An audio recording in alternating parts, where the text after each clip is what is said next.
But All right. the name up there doesn't mean what you're logged in as. Yay, it's recording. Okay. All right, you guys. If this is your first call, oh my gosh, there's so many new faces. I'm really excited. You guys know who I am, Jac Kalaher. Welcome, Alexa, and welcome, Madison. If I screw up your name and you're new, please just tell me. I hate when I mispronounce stuff, and then we go on for like 4 months, and I'm calling you like Lucille, and your name is Louise, and then it's embarrassing because that's what I do. So it is officially, what is the date? Oh my gosh, August 6th, almost the end of the summer. My kids go back to school on Monday. Praise sweet, tiny baby Jesus. He is so good to me. School needs to start. That's going to be so great. Tonight we have an amazing call for you guys. If this is your first team call, thank you for taking the time to hop on here. This is truly where we can like connect, BS. Sometimes we swear a little bit. I apologize in advance. I try not to because often mine are like running amok. I've closed the door, but they'll be in because they're awake. And I do try not to, especially if I see kids in the screen, but I can't guarantee anything. So I just want to give you a heads up. If Trisha's leading, she has a potty mouth. T-Money over there in the corner. See that one.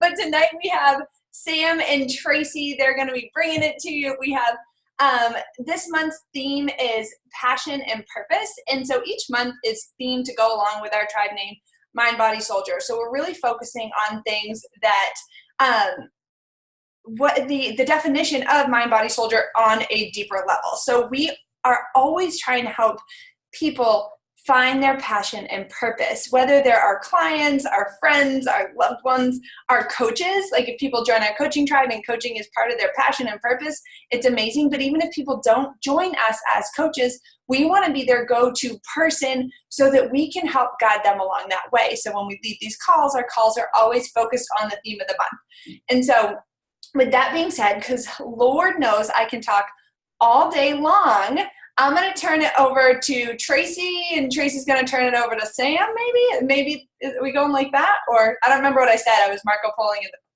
Poloing in the car. That's fine. I think you said Sam was going to go first and I was, but whatever works. Sam, are you ready or do you want me to go? Whatever you want. I'm good.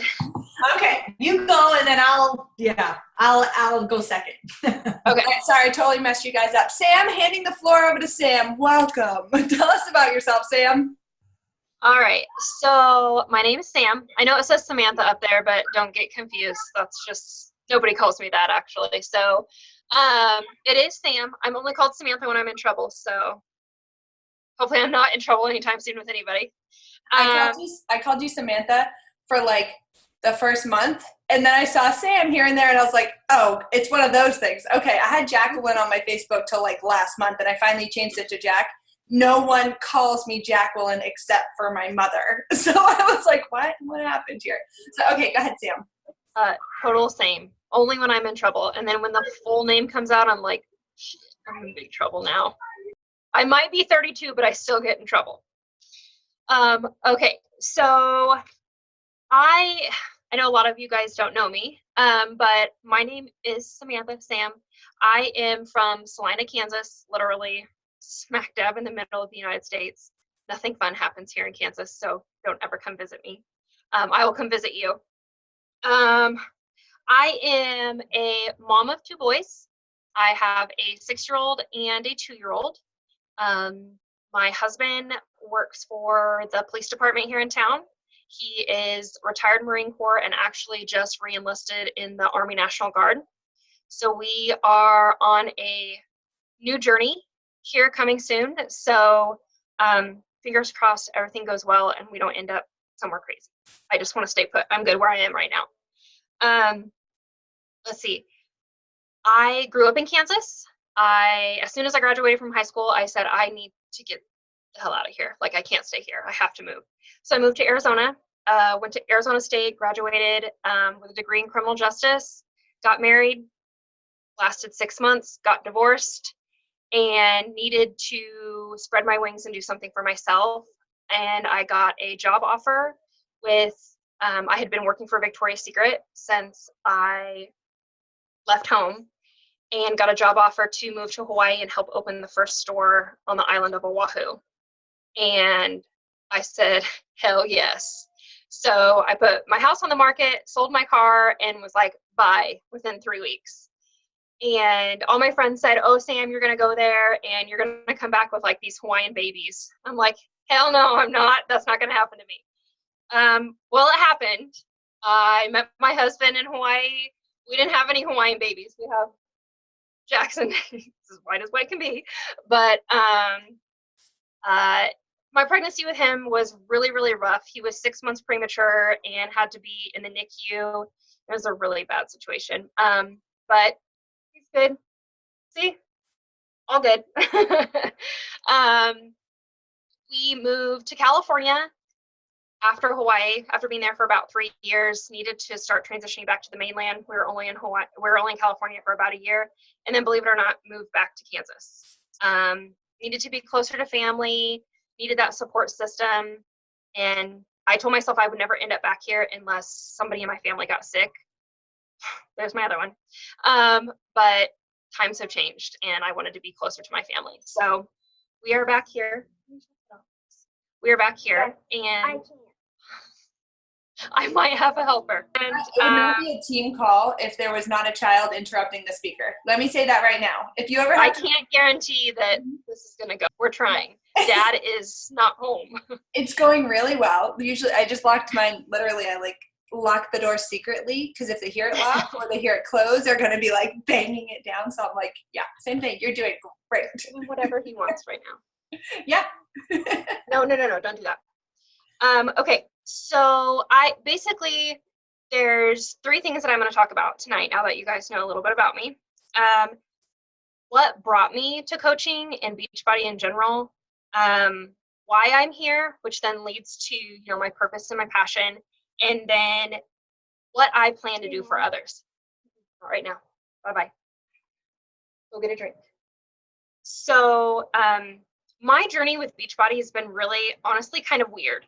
A friend of mine started posting on Facebook. We went to grade school together and she started showing her fitness journey and I was interested. And at that point, she was just doing 21-day fix, was showing colored containers. And I'm like, okay, what's this all about? So we messaged back and forth. I signed up, literally only signed up for 21-day fix, got my DVDs, thought it was the coolest thing ever, had no idea about Beachbody On Demand, was never told about that. Didn't sign up for Shakeology until like 2 or 3 months in because I didn't know that existed either. And within like the first week, she tried to pitch coaching to me. And I was like, whoa. I don't know what you're doing to me. I don't know what kind of pyramid scheme this is, but I'm not doing this. Then she like pulled up her back Beachbody, coach office in a Starbucks and showed me like where her husband was and and I'm like, I don't even understand this, girl. All I want to do is work out and lose some weight, maybe get skinny. Like, that's all I want to do. And here you are throwing all this crazy crap at me. Like, what the hell is this? So we didn't really talk a whole lot. Like, she really wasn't that great of a coach. I mean, she's a good friend, but she wasn't that great of a coach. And then she just fell off the face of the earth. Like, stopped posting on Facebook, stopped posting on Instagram. She gone. I don't know where she went. I know she has 4 kids and she lives in like the city next to us, but I never see her. So, this girl named Megan popped up on my Facebook randomly. And then again, we started talking. A couple months later, she invited me to do 80-day obsession. She did a challenge group, joined the challenge group, had the app on my phone. I thought it was, again, the coolest thing. I was apart with all these other women. There were some men in there too, but she posted every day. I got to about phase 2, lost interest, ended up getting sick. I got pneumonia really, really bad and was hospitalized. And I was like, no more.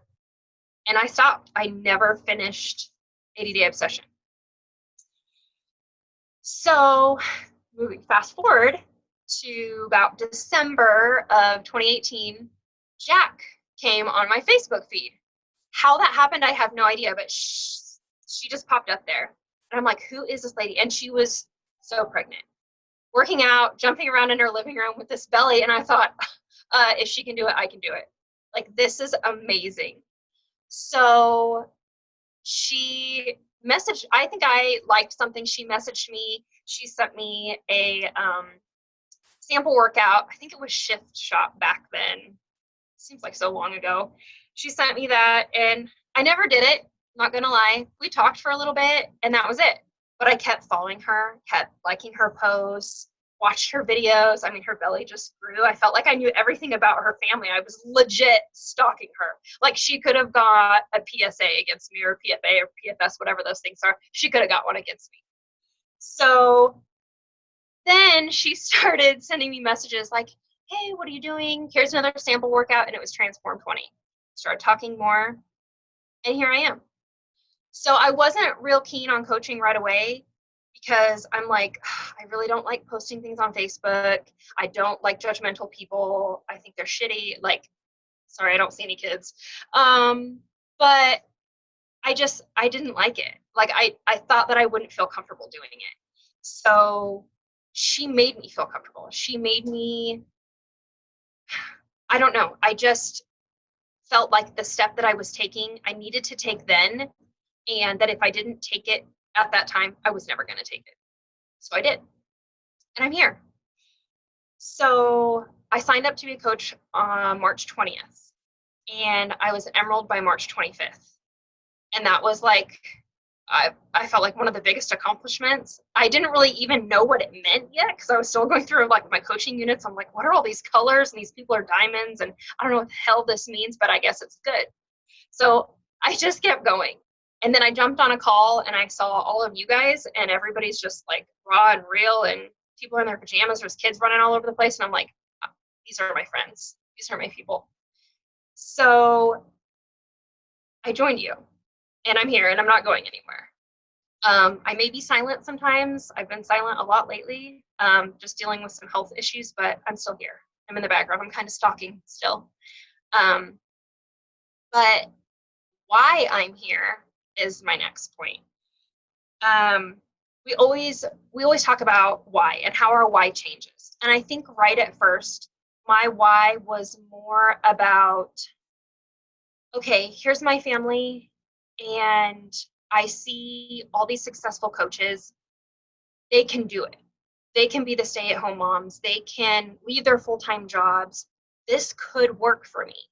And I was looking at it, to be honest, more from a financial standpoint. And I felt like sharing that was a bad thing. That sharing that it was about money at first was such a bad thing, because I didn't feel like it was connected to helping people. But ultimately, if I'm helping people, the financial portion is doing its own part. You know, it's coming in. So I had to be able to link those two. And it took me a long time. But I truly, truly believe in the product. I believe in the workouts. I believe in the mission of Beachbody, and I 110% am bought into this tribe and the support system, because I feel like anybody going on a journey, whether they're just starting or they've had bumps in the roads, or, you know, they're years into their journey just trying to maintain a healthy lifestyle, everybody needs some type of support system. And I clearly didn't succeed with my first two coaches, because I didn't get that. I didn't get here's a direction. Let me help support you. These people are doing it too. Reach out to them. I had no groups. I had no communication. It was just kind of in your face, do it yourself. That's it. And to me, I can't learn like that.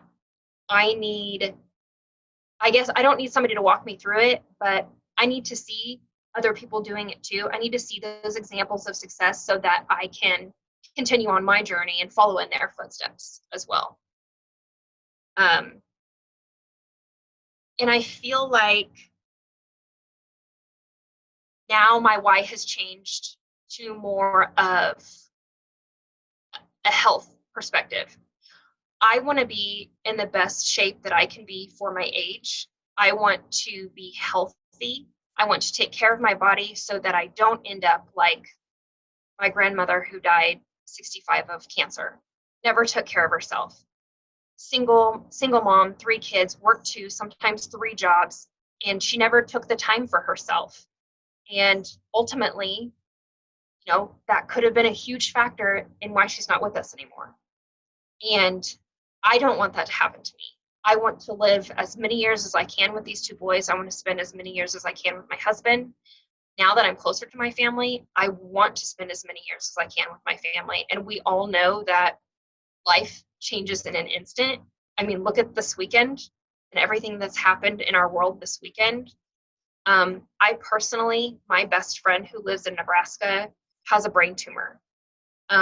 She's been fighting it for almost 8 years now. She has 15% of her hearing in one ear and completely deaf in her other ear. So us communicating is super, super hard. She joined me last week, okay? She joined me to do MM100, has not worked out, has gone through 3 rounds of radiation, so many steroids. She's gained so much weight, and she's like, Sam, I need you to help me. And I thought, oh my God, I don't know what's right for her. I don't want to jeopardize her. I don't want her to put something in her body that somebody tells her she's not supposed to have. But at the same time, I want to help her so bad. And she started, and she just actually fell on the ice this winter and literally had to reconstruct her entire shoulder. And she's doing MM100 on one arm. Like, she's lifting with one and then no weights with the other one. She can't do burpees, so she'll literally get on her knees and like try to do a push-up with one hand. Her husband's doing it with her, and their son, who this weekend we just found out he also has a tumor behind his optic nerve and one that's now sitting between his carotid and his jugular, and their doctor hasn't even called them yet. She read it on the patient portal. So my world has been a little rocked this weekend, and I am honing into you guys as support, but also living, trying to push my support and passion onto my best friend to get her through her life as well. And I think without you guys and without this tribe, without Jack seeking me out, I don't know how I would be able to help her right now, other than cry on the phone. And sometimes she can hear me, sometimes she can't. Like, it's really, really hard. But I've learned that, if we can reach out and stay connected to each other, no matter how it is, but now she's reaching out to me for her health, her nutrition, her fitness, and trying something she's never done before. And it's like making me realize this is probably one of the best decisions I've made, next to having kids and getting married. So it's not easy. I'm not going to say that working Beachbody business, being a coach and trying to lead people is easy, because some people want you to be their therapist. And we have Linda for that. So I don't have time to sit and tell people like, I love you, get your ass off the scale today. Like, I'm going to be nice to you the first couple times, and then you have to want it for yourself, and I will push you hard. But there's a time where I'm like, girl, somebody else signs that slip, not me. So I'm here because I want to be here, and my why has completely changed. What do I want to do for others? I think I pretty much just covered most of that. I want people to continue or to start a journey for themselves. I want to be the one that helps them along the way. I want all of us to be the ones that help them along the way, whether it's through the encouragement of their posts in our groups, whether it's just an instant message on Facebook saying, hey, you've shown up lately, great job.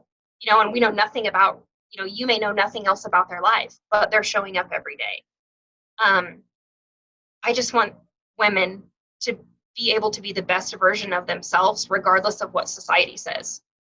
I think if you can look in the mirror and say, I like where I'm at and I'm healthy, okay. But if you can't look yourself in the mirror and say, I'm happy with where I am and I am really healthy, something probably needs to change. But it starts with them. But we are here as the support. So I would not be where I am right now without you guys. And my passion is just continuing to really lead people in the right direction in their lives. But again, at the end of the day, they have to want to do it. We can invite all day till we're blue in the face, but they have to want to do it for themselves. So I probably really rambled, but no, I think you left us all in like tears. You did not ramble. And I know so Sam has never led a call before, and she was nervous, and I think she tried to back out on me yesterday. I was like, I almost did, but I was like, no, Sam, put your big girl panties on and do this. So I did. And I was not going to let her, because this is the hard part, is that when you're scared and you want to run, that's the old you. So push that aside and lean in. I did it to Tracy today. I just had a rough morning. I had a rough last week. Like, everything's falling apart, or it felt like it. And I felt like I couldn't hear from God, and it was silent. And I was like, Tracy, I will not be on the team call, and I will not be on the call tomorrow night. You need to handle it. And she was like, didn't you just tell me Sam's, leading, and you were so excited to be there for her and all this stuff. And I said, yep. And I am done, and I need a minute, and I'm going to be by myself. And she was like, yeah, okay, well, I Marco Polo'd you, so watch it when you get a chance. And I was like, ah. And I mean, literally, it just, having this support in that community, just like you said, like, having this changes everything. And whether it's you giving the support to your best friend, or whatever reason you guys came onto this team for, I signed up for financial freedom too. I mean, I needed an income. So we were drowning. We had no money. We were living freaking credit card to credit card. I signed up. I maxed out our last credit card to buy my challenge pack. I mean, I was scared for my family. That fear put me in a place where I found Beachbody, because it pushed me out of my comfort zone to dig deeper, to invite everybody I knew, and I didn't care. And I was like, and I trust the product because I'm drinking it and I'm doing the workouts and I think they're good, but I never worked out before this. So I'm just going to share what I know and be truthful. And then this all happened because of my initial why. So just like Sam said, your why is always constantly evolving, and never be ashamed of your beginning why, because your beginning why is what got you here. It's not what's going to get you there, though. Who said that? I think Shell said that on the leader call last week. Shell or Caitlin. It's like, whatever got you here is not going to get you there. It will change and it will grow, but be proud of that, because that's what made you take that first step. So Sam, I am so happy that you did not back out on me, because I would have hunted you down in the smack dab middle of this country. I would have, but thank you so much for sharing your story. I didn't know all of that about you. I knew you had a coach before and she fell off, but I didn't know like the progression of it. So it's kind of cool to hear how God was like, no, girl, you're going to be right here. I'm going to put you on my body side. That's where you need to be. So I feel really blessed to just have you be a part of this, because clearly everyone that's here is meant to be here. It's not a mistake. God doesn't make mistakes, whether you're a believer or not, like universe, whatever you want to call it. It's not a mistake. So thank you so much, Sam. Anybody have any questions for Sam before we turn it over to Tracy? Yep. Sam, just make sure that you're getting your coach fee waived for the military waiver. Oh, yes. Ashley told me about that, which was awesome. And don't think that I didn't try to do it for me and my husband, too, and they denied me like 3 times. I'm like, okay, I guess I can only do it for one. Yes. God bless America. I mean, okay, whatever. But they added on veterans' spouses, which is really cool, because when I first signed up, it was only active duty spouses or something. Yeah, it was like, so they added the little changes over time, you guys, over 5 years, like pretty amazing. Because even remember that for like, if your dad was military and you get your mom on check, her fee can be waived as well. So she can be a discount coach and save a lot of money. So think in that way as well. So good call, Linda. I don't always remember to tell people that, so please remember to tell people that. Clearly. All right, Tracy, we're gonna hand it over to you now if you're ready. Sure am. I just want to say, Sam, I find like every one of our stories at some point in time involves stalking Jack pregnant. Can anyone just like raise their hand? How many of us like, yeah, see, like, are you just always pregnant? Like, I just don't, Pregnancy, I guess, just grows our team, but I'm all done. So someone else has to get pregnant and have people stalk them, because I have 4 guys. Linda's volunteering. I'm just going to say that obviously, yes, it's you sharing, but I think what it is about Jack that is consistent, not just with the belly and not just with her sharing her story, but she makes you listen. And I think that's what grabbed each and every one of us. She didn't have to know us. We had no idea who she was. She pops on your Facebook feed, and I feel like it's like a universal algorithm thing. Like somehow it's like, oh, Jack, like she's all of a sudden there. it's the way she shares and how she makes you listen is just incredible. So I just have to say thank you. I feel like she's one of those pop-ups, like if you've seen Ralph Breaks the Internet, like all those pop-ups, you know, on the movie. I'm like, oh, there's Jack. There's Jack. I feel like You just can't get rid of her. She's just everywhere. You guys are giving Linda some really bad doppelganger ideas right now, and I have a feeling she's over there making. If you guys don't know Linda, she's also Mind Body Soldier in the corner. She's our therapist. That's who Sam was talking about. She makes really wonderful doppelgangers of you, and if you ever get one, it's out of pure love and feel very blessed. But they make you feel like, what the hell is happening? The first one she ever made of me was me and Steven Tyler, okay? And I was like, I'm a female, first of all, but if I open my mouth, I look like Steven Tyler. And then she's like, but he's my favorite person on earth. And she says this really kind thing, but she still made a collage with me matching a man's face. But end of the day, it was out of love. So sorry, go ahead, Trey. No, that is totally fine, totally fine. Okay, you guys, I am going to try and keep this short and sweet because I know we don't have a lot of time and you probably all need to get on with your nights. But passion and purpose is something that has followed me since I was way too young. I was a worrywart when I was young. I worried about everything, and it was always the big things. And I stressed and worried about what I was going to do with my life, all the way from like going into post-secondary up until like into my like long 6-year relationship with my ex. It was a very toxic relationship, and it would come in waves and go, and I would try to avoid it, and because it brought me too much stress. But it was the fear that I wasn't thinking about that was really the issue, the core of it. But before I want to get into any of that, I want to just share something. So I don't know if any of you guys have heard of Mel Robbins. I know a few of you have. Susan has, I know, and Jack has, and Linda. But they brought me onto this. Her first hurt went up. Control of your life. And something on this topic this month, it just dawned on me. I'm like, why is this like ringing? Not only does it mean something to me personally, but I feel like there's a bigger message here. And it was because something really struck a chord with me when I was listening to this Audible. And I believe we are going to be doing it next month as our book for PD group. So guys, if you want some information, I'll give it to you. Post it in the comments, or we'll get in touch with each other. So I want to just have everybody for a second. I want to do a quick exercise. I want everyone to just close your eyes. Close your eyes. You don't have to be lying down. You can be sitting, whatever. Just close your eyes in the moment. And I want you to just listen to what I have to say. Imagine you are near the end of your life. You're no longer working. Your family has grown and moved out of the house. Your body is slowing down. You're sitting on a porch and you're staring off into the distance. Maybe you're looking at some mountains, an ocean, or a lake, and you're reflecting back on your life. What do you see? Did you make an impact? Did you pursue your dreams? Did you experience the magic of love? Did you live a life that mattered to you? Okay, you can open your eyes. Now, I listened to that, and mind you, I was driving in the car, so I couldn't close my eyes. But it really just like dawned on me for a minute.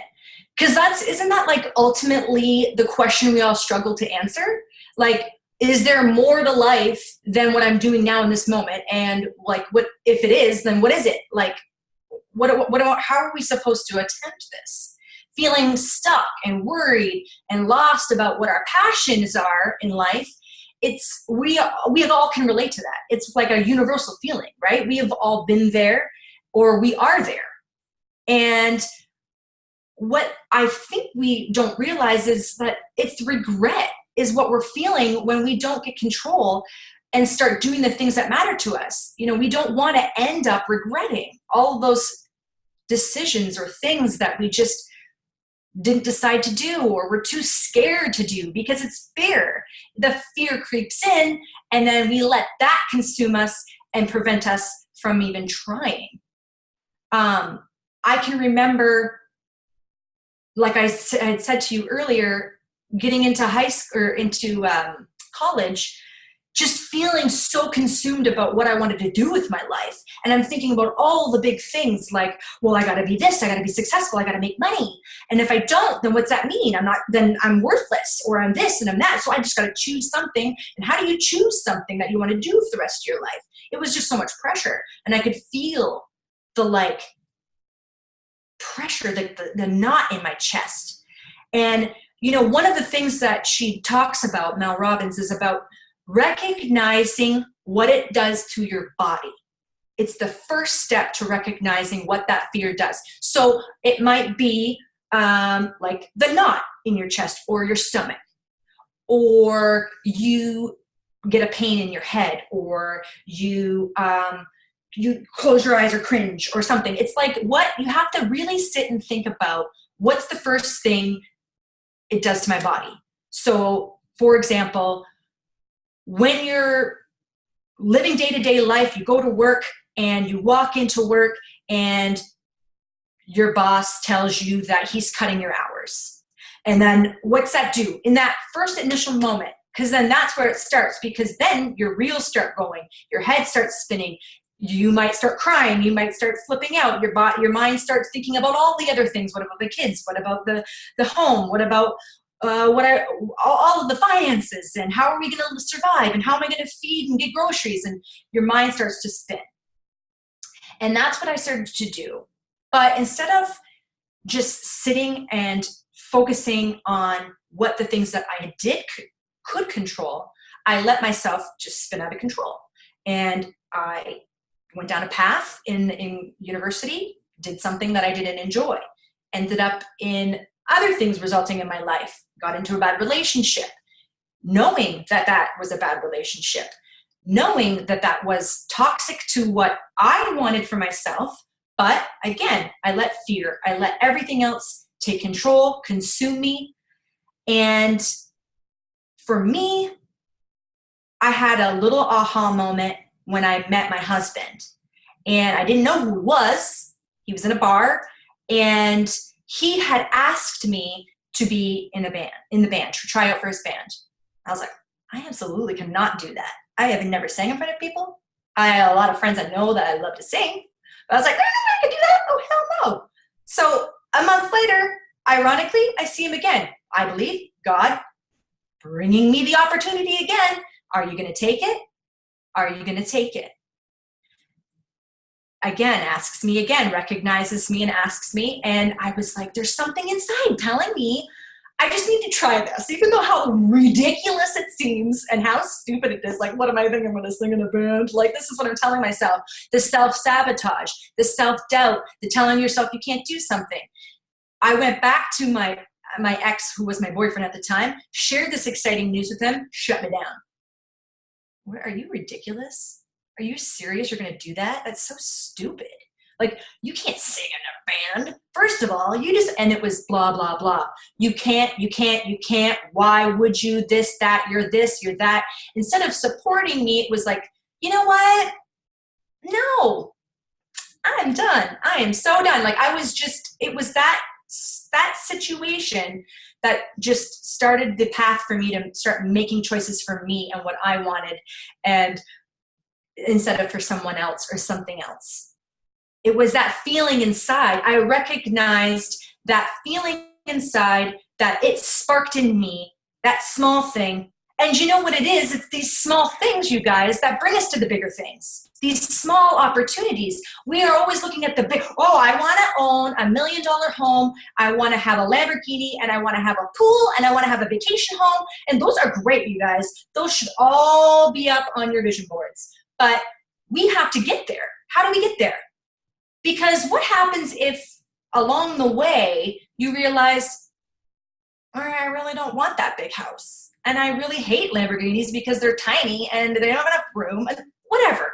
So how do you get there to realize you have to start small to get somewhere big? If you guys are so distracting me right now, I'm going to put myself on speaker because I can see Trisha and Jack and I can't even. Anyways, so that's my point. And so basically now I want to give you 5 steps, because you're all going, okay, that's great and fine and dandy, but where do I start? Because I don't even know where to begin. So I'm going to just share briefly 5 steps, simple steps. I'm going to go right through them real briefly. So if you have questions, just put them in the comments. But one is to recognize what your biggest fear is. It's important to recognize this so you can face what is triggering you and old patterns and habits, preventing you from moving forward. 2 is to slow down, not speed up. And I'm a culprit of this one. I think I'm busy, that I'm accomplishing something. But being busy doesn't mean you're in control. It's a sign that you need to slow down. We need to adapt to practices that will help us do this. So there's a ton of different examples. We share them all the time in here. Linda is great for this one. BBI, breath, body, intention, taking that moment, those 10 seconds to just breathe. Going for a walk, taking a long bath. Those small things that seem so insignificant, but really bring you back down to focus and bring your mind to slow down. The third is, I know some people have a hard problem with this one, is you need to state it to create it. You need to say your dreams out loud in order for them to start manifesting. Saying your dreams out loud may seem silly and scary in the moment, but when you state it, you can claim it. And even if you're not sure what your dreams are yet, you could start by just writing down one thing that you would love to have in your life and go from there. The hardest part with this process is that self-sabotage comes in. We instantly tell ourselves why we can't do it, why we shouldn't do it. And that's where the spiral comes, and then we just forget it altogether. Well, there's no way. I suck. I can't do that. I can't do a Tough Mudder. I've never ran 10 miles and did 26 obstacles, and I can't even do a pull-up. But guess what? I didn't have to do it alone. I had 7 other badass ladies to do it with. Sorry, I didn't see if there was children before I swore. So that's the point. And plus, I have a lot of push from some of these ladies that you're gonna do it, you're just gonna do it. That helps too. Not looking at Jack when I said that. Some good things to say to yourself. That's not really what I want to say, but a good example to do, or practice to do, or exercise is to do the if-then plans. And I'm taking some of these points, a lot of these points from Mel Robbins, you guys. So don't think that I came up with this all on my own. So I'm just going to read a couple. So an example of an if-then statement. If I start to hear those voices of self-doubt go off in my head again, then I will repeat an empowering thought like, I am powerful, I can change my life. It's like affirmations, like positive affirmations, you guys, basically. If I start to scroll through social media, then I will 5, 4, 3, 2, 1, jump up and launch myself into the day's goals. These are just some examples that she gives that I thought, wow, these are really good. I'll give one more. If I find myself telling a friend, I doubt I'll achieve my goal, then I'll say immediately right after, but I'm trying my best and putting in progress each day. I know that can relate to each and one of us here. And the 4th point, go brick by brick. Thinking too big paralyzes us, right, you guys? We think about the big goal way up there, and then we just oh my God, we panic and seize, and then I don't even know where to begin. For an example, this guy that she's speaking to about passion in her Audible wants to open up a wine bar, but he doesn't know how to start. It's thinking small. Yeah, you want to open up this bar, and the big goal sounds scary. But start by maybe talking to someone that's in the field. Send out an email. Make a phone call. The small little steps, working your way toward that. And just by doing that, it's giving you self-satisfaction that you are accomplishing something. You're working towards something. breaking our goals down into the small chunks and to simplify our goals into small actions. And the very last one, you guys, this is one that hit home for me. Passion is energy, not a destiny. Passion is not a person, place, or thing, and you won't find it outside of you. Passion begins inside with curiosity, and you grow it into things that interest you. Passion is about the pursuit and not the end game. And you guys, Sam said it earlier. She joined a call for the first time and she saw all of our faces. She didn't know any of us. Maybe she didn't know a couple. Obviously, she knew Jack. She probably might have saw us posting in a couple of the groups, but she saw that we are all real. We are all here because we want the same things. We want more. Yeah, more can be different, but we all are here for the same reason. And we are all here to support each other and encourage each other. And each and one of us has been there for the other at some point in time. And the more people that we have on this call, the more excited I get. And I used to be so scared too, but stepping outside of my comfort zone, it's all part of that process too for me. Because I realize that I can do big things. I can do things that I'm not used to that scare that living bejesus out of me. And the last thing I want to do is to say, man, I wish I would have. And I don't want, I'm sure, like I know all of you here have heard my story. If not, I can share it later. But my husband had a stroke. It was going on 4 years this December. And that tragedy in our lives, that moment, it was like you're hitting rock bottom, realizing, holy crap, were we really doing the things that we wanted to do? Like, what if this is it? Like, what if this is, he's gone, and like all my stock and dreams and everything, and I felt like at the time was embedded in him, but they were because of him. And I don't want that to be the reason again, if and when, because something is probably going to happen, and life is life, and life will happen, and tragedy is going to come again in some way or shape or form. But God has taught me, and I'm sorry if some of you aren't believers or not, but that's okay. But God has taught me that I have to trust in Him, enjoy the happiness in the small things along the way. That's going to lead me to the big things in the end. And sometimes the things that I thought that I wanted aren't the ones that I wanted. And that's okay, because it's leading me to the things that I want. And that's the incredible thing too, is sometimes we think we're going on a certain path and it leads us to like an off-road, and you're like, whoa, didn't expect that one. But how cool is that? Because I met this person and this person presented this to me, and holy shoot, that's what I want to do. That's what I want to be. And that's what's incredible about each and every one of us. I can't believe that I pretty much have like 5 different places that I could go across the world and visit. and I would have a home to stay at, and family, and I'm like aunties to all these kids that I just love so deeply, and it's incredible. And I want to leave you guys with a call to action. My call to action is this. I want you all, if you even have done it before, I don't care. I want you to bring it back out and dust it off. I want you guys to all start to create a vision board.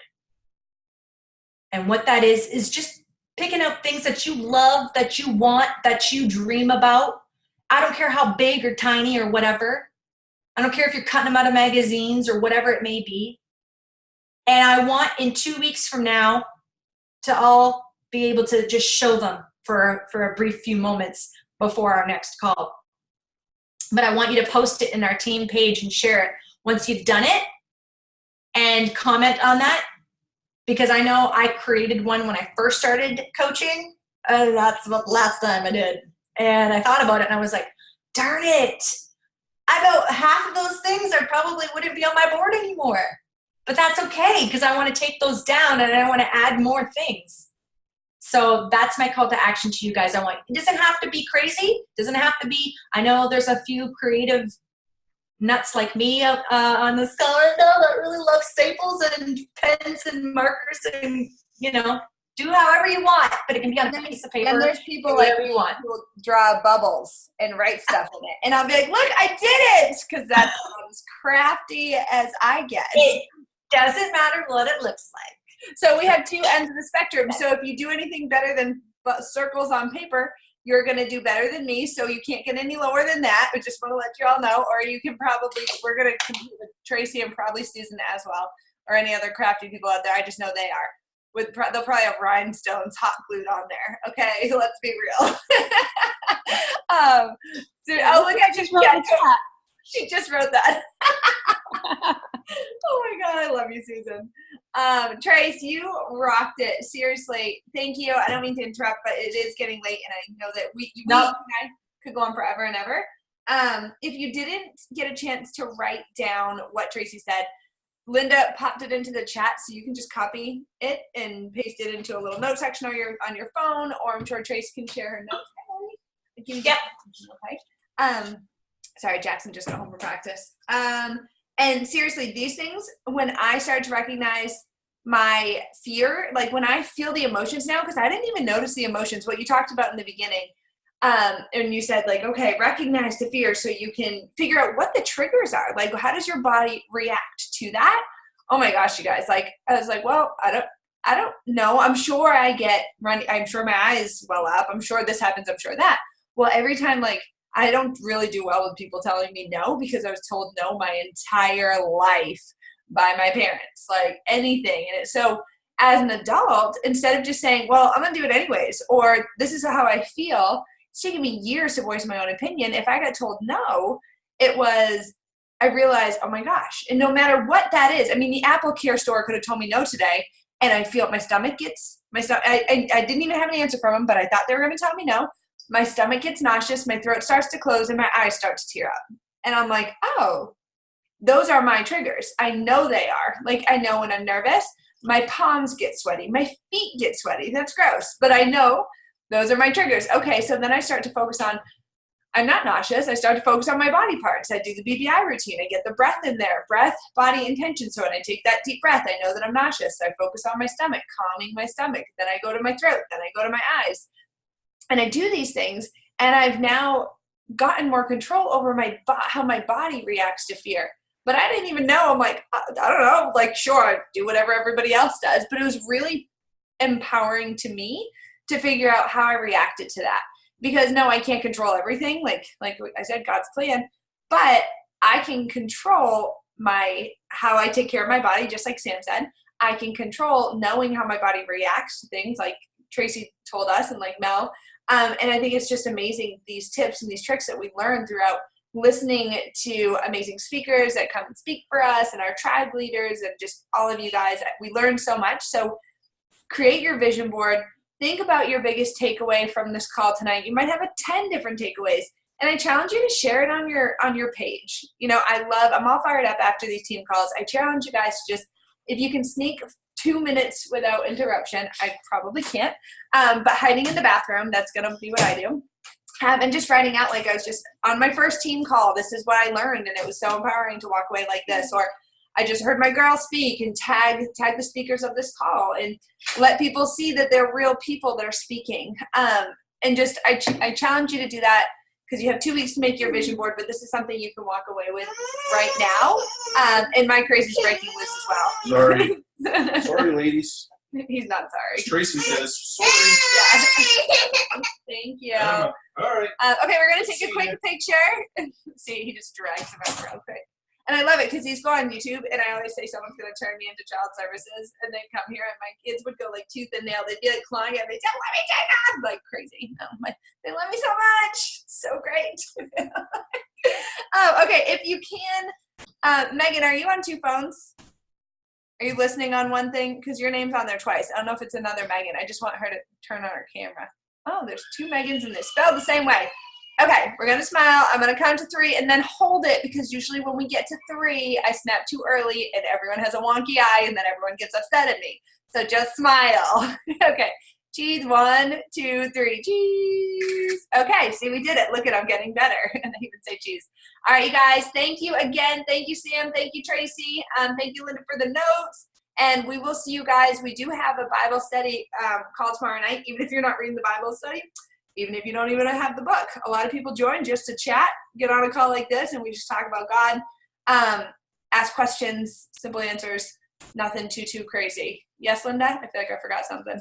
And the break-free nutrition call is next week. Mm-hmm. We'll be coming live to you from Canada with Tracy. So you want to make sure you're there. You guys totally have to be on that. Both calls. Check out, honestly, this is what I do. We pinned in that team page, there's a pin post with what's called the monthly holla. It's new as of June. I love it. I look at the calls and I set reminders for the calls that I want to be on.